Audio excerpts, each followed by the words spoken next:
each other's way at this point, so we definitely got to do some merging to try and remove the number of balls in action at any one time. Because efficient balls are happy balls. I can't decide yet if I'm satisfied with the rate that this number is going up, as our balls keep leaving us. Which leads me to think that maybe our first one was the best, because I think it's got the most room, therefore it can have the most turtle pancakes, and therefore it can have the most balls and money. Let's add a few pads just to see if we can build this thing out. Okay, that's max amount of pads, and there's a lot of them down there. I think that this one is actually better with less balls but higher value balls, because we're actually touching a lot of surfaces up top that aren't worth anything. So I think we're actually going to make a lot more money off this. We just need to add a few balls to it. That's we have $32,000 to spend, so let's get to work, add a few balls. Do some merging, add a few balls, rinse, repeat. We're gonna stop and take a look. We got a lot of $8 and $10 balls in there, so that means the money's going up rather nicely. So we'll do a bit of that. The merges are gonna get expensive, so we need to be careful what we spend the merges on.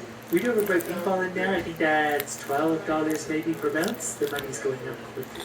And we've officially made $100,000, which is $100,000 more than I ever thought I'd make off bouncy balls in the cage. So I'm going to spend about $50,000 adding new balls, and I'm going to spend $50,000 merging those balls. Why you don't get slime the kits. The game is not loving just this. get slime. I broke the sound again. The sound just doesn't work. Nothing works at this point. Okay, $50,000 on merges starting now. That's hopefully going to bring things up to a very valuable level. I want to be careful not to merge too many of the high value ones together, because at some point this isn't worth it. We are up to about $1,000 per second though at this point, so I'm actually kind of happy with that. We'll let this run right here for a minute. Then again, at $1,000 per second, if I let that run for like 10 hours, we're going to have a really big number. Then we can buy stupid amounts of balls. So you know what? Let's see if that's going to work. I have a feeling things are going to kind of quit on me after a few hours, but you don't know if you don't try. It's been a while since I've set anything on fire. Well, here we are a long time later, and the game somehow actually survived. Here we see we have 47,000, which equals 47 million. Actually closer to $48 million. So the first thing we're going to do is merge all of the game might have broken. Oh, there it goes. It just took a second to catch up with itself. It might be a little leggy at this point. I'm scared to refresh it though, because I'm worried something's going to break and we're going to lose everything. But for now, I'm going to try and merge everything into the biggest ball we can make. There's definitely some $60 balls in there. The game should be happy at this point. There's less balls to manage. Though those might be maxed out with balls. We're going to add a whole bunch more balls, and then we're going to merge those together as well to see what we can do. I also have an auto clicker just for occasions like this, so we can really spawn in a bunch of balls for a lot of money. It's going to be hard to spend $47 million. We're making money quite quickly too. There's a lot of balls in there. I don't know if the game is going to handle this for very long. It's just a wall of balls at this point, a wall of instant money. So let's go ahead and upgrade all of these together. We probably got like one max level ball out of that. That's better. Now we can see again. Every one of these red balls is worth 16 yellow balls though. But basically all I take away from that is we need a lot more yellow balls. They are up to a value of $5,500 each at this point. Even with an auto clicker, this is going to take a while. The game is starting to stutter. We've only spent like $4 million and the game's already struggling. We better merge some of these. So after merging those all together, we're definitely making a lot of money. We have a lot of expensive balls in there. Yeah, we're making many thousands of dollars every second at this point. But we've still got $43 million to spend. Someone's starting to give up. The auto clicker is supposed to go every millisecond, but it doesn't sound that quick anymore. We're getting closer to that 1 frame per 60 seconds mark, so I don't think the game is going to handle much more than this, but I'm pretty content with what we've accomplished. We're losing a lot of balls at the top as well anyways. So, on to the next stupid idea. What? What is it? You're making it there. That's not a good place to make it on the couch. Can we actually go outside? Because we didn't. Well, actually, we actually can. Actually. Not make believe. Actually. Wait a minute.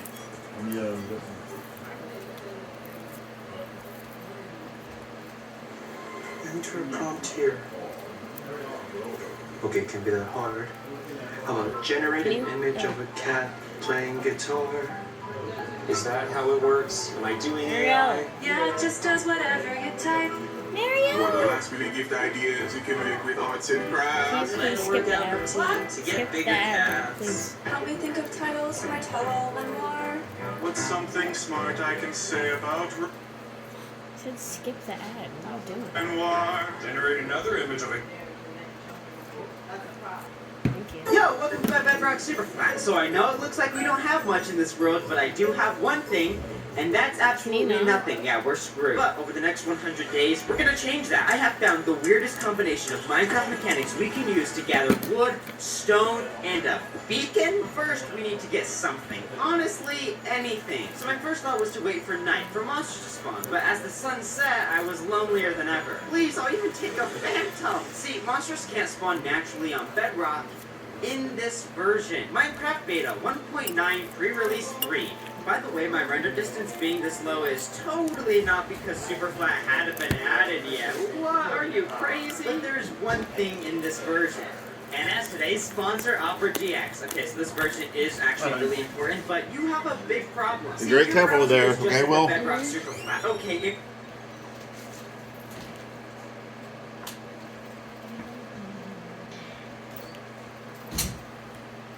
to get something. See, monsters were finally able to spawn on Bedrock. So once I saw a creeper, I used it to kill myself. Stay with me. Because this version was right before Mojang added the end dimension. They had accidentally forgotten to remove these 4 items from our inventory. Items other than the infinite amount of bedrock. We got enchanting tables, bookshelves, and Okay, so these are earlier concepts for the end portal and end portal frame, which means I have end portals in my inventory. With all that power, I could build a minion. I also made an enchantment setup in another portal just in case, but because the end hadn't been added yet, the world was updated to 1.6.4, then 1.20.1, the most recent version. Still, there was nothing to do with this Bedrock Abyss, so I escaped to it by going to the end. Another abyss. Now to get off the obsidian platform, I broke the end stone with my hand and built a staircase out of end portal frame. What's this, a minute in and it's already cursed? Well, it's gonna get worse, because I then had to kill the ender dragon with practically nothing, and this is why this isn't hardcore. I built a tree out of enchanting tables so I could safely kill endermen. I proed up to 1 crystal, then bridged with nearly all my enchanting tables to the next, then died again. Day 3, I started using the dragon to help kill the Enderman. Every pearl I got was another chance at taking down another crystal. But there was one pillar that was so high, just a single pearl couldn't reach it. So I had to gather a couple pearls, then make 2 precise shots, one to a shorter pillar, then to the top of the next pillar. And yes, it is day 5. It really took that long. Then it was just a matter of brutally beating the dragon to death. Normally when I get the dragon egg, I throw it into the void, but because I'm in poverty, I am poverty, I kept it and gave the minion a little egg hatch. Now to explore the end islands with absolutely nothing. My goal was to get loot from end cities, but I was specifically looking for a pickaxe, so we can get an easy food source, chorus fruit. It's not that good, but being able to teleport every time you eat it will help us traverse the end cities. Except I ate it too close to the edge, got teleported down, didn't learn from my mistakes, and had to cut the trip short. But day 7, after getting more pearls, and even more pearls, I wandered into an end city. This is when I really didn't like chorus fruit. I climbed up, broke in through the outside to loot chests so I couldn't get shot, and collected end rods so I could bridge over to that ship. Because my health was getting too low, I had to eat, which always sent me down. Except day 8, I found a loophole. After taking some hits on purpose to levitate higher, I got so high above the ground that when I ate, it didn't teleport me down. It was good that I had that extra health because I made it to the end ship with 1 heart. There were health potions in the brewing stand, which I don't know why these are here, but I could regenerate without teleporting. But now we can fly to loot even more end cities as I'm still looking for that pickaxe. Oh, and I did find one, but why did I not bring it up? Well, maybe that's because I got too confident with it, and, well, at least I can go through the minion again. Day 10, I didn't get my items, but I did find an ender dragon head just on the floor. We're gonna skip to day 12, because that day I got a sword, a pickaxe, and an elytra. But I learned my lesson and used the elytra to go straight home. After looting a few more chests. So, now that I was finally alive at home with a pickaxe, I mined up some endstone that I could on day 13 place down in the overworld. But I ran out immediately, so I spent the whole day mining more around the end portal. It was placed down just like a platform, because this is going to be where we get wandering traders to spawn. Just like monsters, they can't spawn on bedrock, so the bigger the endstone platform is, the higher chance we get a wandering trader to spawn. I put railings around it, and then guess what spawned 5 minutes later? Monsters. A lot of monsters. Day 16, I mined an entire obsidian pillar. There are 2 blocks in this dimension, and I've already gathered copious amounts of each. The obsidian isn't for the platform, but to get to the nether. In this challenge, there are actually multiple ways to, but this method was relying on dumb luck. I could build a portal, but there was no way to light it, unless there was a lucky lightning strike. I'm gonna go kill some spiders while we wait. So I kept expanding the wandering trader platform, because the lightning strike, it's a pipe dream. I think our best bet is to get a wandering trader to sell us moss that we can then use to get wood. But nothing is free, so I looted more end cities for emerald. But I didn't realize how difficult that would be. I got 6 diamonds, No emerald. Day 19, I passed an end city that had the markings of me all over it. So I was just there to check and make sure I had looted everything, but I stumbled upon a dead body. My dead body. Is it unethical to loot my own dead body? Just in case, when I got home, I built a grave for myself. Day 20, I built a small tower in the middle of the platform. The ladders were stolen from an end ship, and it's just meant to keep me safe while I wait for a wandering trader to spawn. But I also kept on expanding the platform. It was a balancing act in my mind, because the more endstone I mined, the higher chance of a wandering trader would spawn, because they'd have more surface area. But the more time spent in the end mining, the less time a wandering trader could actually spawn. But day 21, that could all change, as I heard a thunderbolt in the distance. And that was the only one. But that gave me an idea. See, right now I'm just hoping that lightning strikes and spreads to the exact spot I need. But I've been getting a lot of strength from killing spiders, so I thought, what if we tried to keep the fire alive by setting wool on fire, then leading it to a portal? But still, I'd have to sit around for a thunderstorm. See, I realize a lot of these challenges are just waiting. Imagine a speedrun of this. But while waiting, I built a giant WT sign pointing to the platform, just in case the wandering traders forgot where to spawn. No. That must have done Alright, something because right. I'm going to go on the Because when I deck ran for back, a few I minutes saw a and wandering call trader. Nani, And see it how she's sold doing. absolutely nothing You still useful. using Time this to go to stuff? the Endless Yeah. Void. Day Oh. 25. I killed spiders. 54, string in a night. Day 26, I used the end rods to make a jail for the llama. Hey, at least it's decorated with iron. Not like I had any other use for it, though. And I was getting tired of waiting for wandering traders, so here I just started to sit for 10 minutes at a time waiting. Now, this was crazy luck, as 3 days after the first wandering trader, I got another. This one sold jungle saplings, but if I bought one, there isn't anywhere to plant it. So they went to the even endlesser void.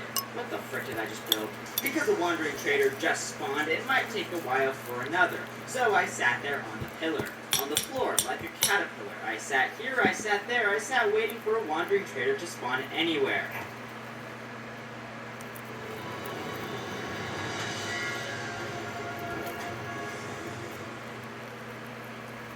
Colgate Total gives you 42% more sensitivity relief. Be dentist ready with Colgate Total. Nothing interesting happened, so I took out my rage on the trader llama. As you can see, I built a tower to the right of me, but I cannot find the footage for the life of me, so tower. The WT now stands for watchtower. But that evening it started to rain, so I grabbed the wool and towered up so I could fly down to the fire. But while up there, I saw a wandering trader spawn. This is pretty lucky. Until, well, there weren't any more lightning strikes, and the wandering trader sold garbage, like actual garbage. Beetroot seeds are like the only item I already had. 39, I sat there, but smaller this time. But then it rained again, and another wandering trader spawned, and this one sold rooted dirt. During my research, I didn't think saplings were useful because I have no dirt. But because I hadn't done anything with wandering traders since the new update, I didn't remember they sold rooted dirt. Because first of all, what the frick is rooted dirt? And last time I did wandering trader stuff, it's not like I needed rooted dirt. So I bought 2 and headed back to the end to get more emeralds for sapling. That was the most action I had this past 10 days. Time to wait for some more. But day 43, I heard it. The most obnoxious noise in the game was music to my ears. But you can see I already bought the sapling and some more dirt. Yeah, there was another type of dirt I totally forgot about. But I forgot to report buying it because I didn't feel like filling my computer with this for 5 hours. But my biggest concern was running out of saplings and having to go back to the waiting grind. So when I grew a tree, I'd chop it down, then use my diamond pickaxe to destroy all the leaves because it had fortune. Maybe I was lucky, maybe it was common, but I got enough saplings to grow a giant jungle tree. I grew it in this perimeter I built a few days ago that was specifically for when I got trees. But I didn't talk about it because it was more pathetic than anything. It was like owning a fish tank with no fish. But day 45, I made a weird discovery. When chorus plants grow, they actually make a noise. You can hear that, right? It's not the hundreds of chorus fruit getting to my brain. That's an actual sound. Please tell me you hear that, right? With all this new wood, there was so much more to do. First, I crafted a diamond block and put it at the top of a spire. Priorities. But then I did something actually important. Put the end armor trims on my armor. Yes, diamond on diamond. This is 2 videos in a row I've done it. Then I ended the day off by sleeping for the first time ever in this challenge. It's nice not having insomnia. So I got to work on a small hut for my chest and workstation. But I hadn't been collecting purple blocks, so I broke down an end city.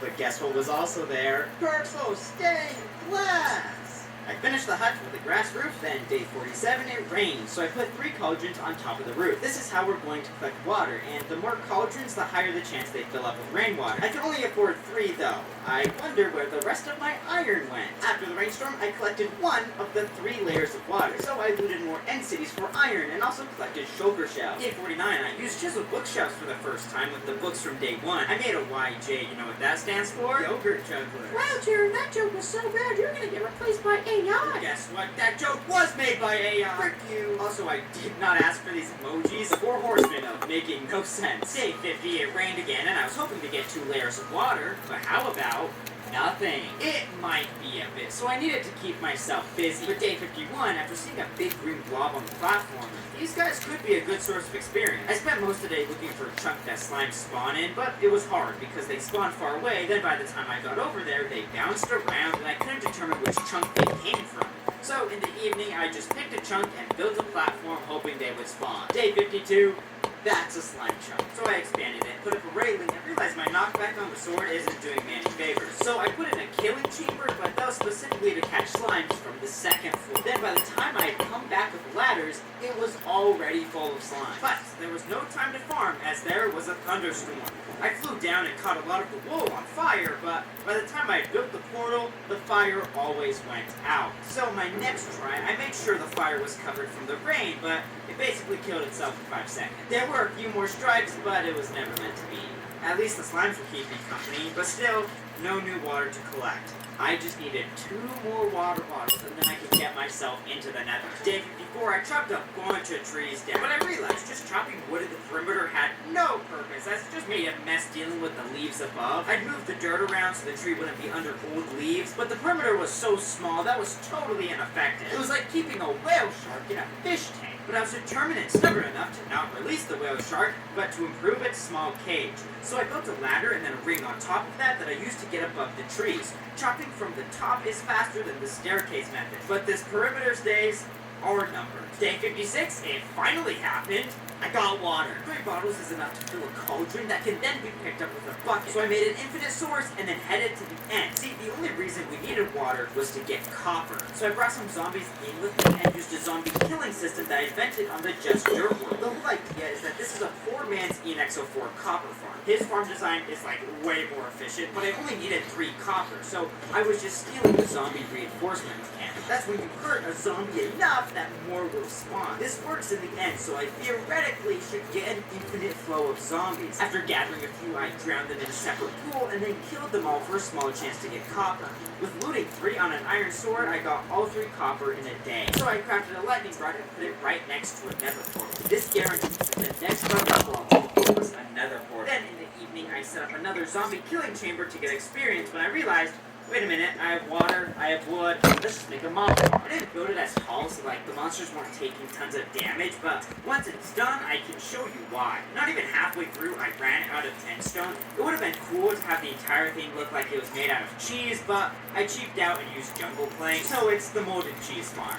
Raise your hand if you'd eat this. But this is why the monster farm is so low down. Look how fast this is. Because the lower you are in a Minecraft world, the faster monsters will spawn. That's why up in the sky, monster farms are so slow. Look guys, this farm didn't even have the trap doors yet, which would make monsters fall into the killing chamber even faster. Look how efficient this is. Day 62, it started to rain, and I begged for a lightning strike. It had been 20 hours of this barren bedrock bay, and I just wanted to get out of here. Then guess what happened? Day 63, still in the overworld. I toured my friends around, showing them the platform, slime farm, jail, the emerald nether portals, the grave of my sanity, you know, stuff we all have. For day 65, I sure hope you don't have what I built. I was up in the sky away from my base building another monster farm. At the bottom was a trampoline, so the monsters just bounce around. This serves no purpose unless you count looking stupid. Day 67, I made a platform in the sky where I could kill phantoms. If they dropped a membrane, I could repair my elytra just in case they break. And they'll break a whole lot soon because day 71, nothing. Nothing happened. It rained, and I cursed the heavens, and then lightning struck. Oh, lightning struck? Good grief, I wasn't even looking. So now that I had gotten to the nether, I could start my next goal of getting villagers. Right now, I could make potions of weakness, and I had the gold for golden apples. All that was missing was was like the actual apples themselves. The first structure I found was a nether fortress. It was a little tricky exploring it, especially with the food that teleports you out of it, but there also wasn't much reason to be here. Normally you get blaze rods to beat the game, but me flying out of it with an elytra might persuade you of something. Well, it was getting low on durability, but I didn't realize that when I flew over this lava, like 2 durability left and I would have been dead. Lesson learned. Day 76, I found a bastion. This is what we needed because without a way to get apples, the only way to cure a zombie villager is to find a golden apple in a loot chest. I did throw it on peaceful mode to make it easier though. Some people consider it cheating. Technically, a speedrun would get taken down if you did that. But ever since playing beta Minecraft and how the community swaps difficulties whenever they feel like it, I've kind of adopted that. And golden apple acquired. Day 80, I first smelted the ancient debris I found in the bastions and got myself a pair of netherite boots because that piece really had most all the enchantments. I did have to steal my diamond block though. Now all I had to do for villagers was to get a zombie villager and a witch because I totally forgot that I would also need sugar for the weakness potion. Sugar I don't have. I could kill a witch for it, but at that point I might as well just have the witch fill the potion themselves. But the monster farm isn't a good way to get a witch because of how many other monsters there are. Oh my goodness, the trampoline park has